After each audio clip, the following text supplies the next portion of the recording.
ಕನ್ನಡ ನಾಡಿನ ಹೆಮ್ಮೆಯ ಸಾಧಕಿ ಪದ್ಮ ಪ್ರಶಸ್ತಿ ಪುರಸ್ಕೃತೆ ವೃಕ್ಷಮಾತೆ ಸಾಲುಮರದ ತಿಮ್ಮಕ್ಕ ನಿಧನರಾಗಿದ್ದಾರೆ. ತಿಮ್ಮಕ್ಕ ಅವರಿಗೆ 114 ವರ್ಷ ವಯಸ್ಸಾಗಿತ್ತು.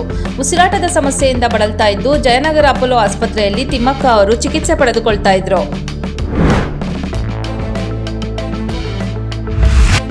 ಚೀನಾದೊಂದಿಗಿನ ಉದ್ವಿಗ್ನತೆ ಇತ್ತೀಚೆಗೆ ತಗ್ಗಿದೆಯಾದರೂ ಬದ್ಧತೆಯ ವಿಷಯದಲ್ಲಿ ಮೈಮರೆಯದ ಭಾರತ ಚೀನಾದ ಗಡಿಗೆ ಸಮೀಪವಿರುವ ಲಡಾಖ್ನಲ್ಲಿ ನಿಯೋಮಾ ಹೆಸರಿನ ವಾಯುನೆಲೆಯನ್ನು ನಿರ್ಮಿಸಿದೆ.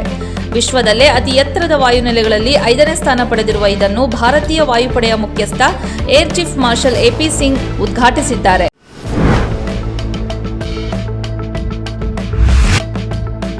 ಬಿಹಾರದಲ್ಲಿ ಎನ್ಡಿಎ ಜಯಬೇರಿ ಬಾರಿಸೋದು ಫಿಕ್ಸ್ ಆಗಿದೆ. 200 ಕ್ಷೇತ್ರಗಳಲ್ಲಿ ಎನ್ಡಿಎ ಮುನ್ನಡೆ ಸಾಧಿಸಿ ಬಿಹಾರದಲ್ಲಿ ಗದ್ದುಗೆ ಏರಲು ತಯಾರಿ ನಡೆಸಿದೆ.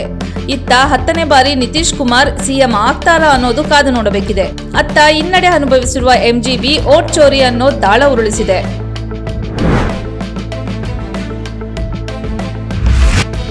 ರಾಜಧಾನಿ ಬೆಂಗಳೂರಿನಲ್ಲಿ ಕಸದ ಸಮಸ್ಯೆ ಬಗೆಹರಿಯದಂತಾಗಿದೆ. ಈ ಮಧ್ಯೆ ಸರ್ಕಾರ ವಿವಾದಾತ್ಮಕ ನಿರ್ಧಾರವೊಂದನ್ನು ಕೈಗೊಂಡಿದೆ. 613 ಕೋಟಿಗೆ ಕಸಗುಡಿಸುವ ಯಂತ್ರಗಳನ್ನು ಬಾಡಿಗೆ ಪಡೆಯಲು ನಿರ್ಧಾರ ಮಾಡಿದೆ. ಈ ಮೂಲಕ ಸಾರ್ವಜನಿಕರ ತೆರಿಗೆ ದುಡ್ಡನ್ನು ಪೋಲು ಮಾಡಲು ದಾರಿ ಸಿಕ್ಕಂತಾಗಿದೆ.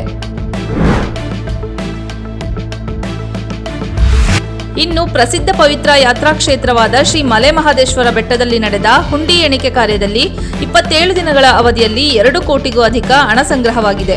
ದೀಪಾವಳಿ ಜಾತ್ರೆ ಹಾಗೂ ವಿಶೇಷ ರಜಾ ದಿನಗಳಲ್ಲಿ ಸಾವಿರಾರು ಭಕ್ತರು ಸ್ವಾಮಿಯ ದರ್ಶನಕ್ಕೆ ಆಗಮಿಸಿದ್ದರು. ಹೀಗಾಗಿ ಹುಂಡಿ ಹಾಗೂ ಈ ಹುಂಡಿಗಳ ಮೂಲಕ ಅಪಾರ ಹಣದ ಜೊತೆಗೆ ಚಿನ್ನ ಮತ್ತು ಬೆಳ್ಳಿ ವಸ್ತುಗಳ ದೇಣಿಗೆಗಳು ಬಂದಿವೆ.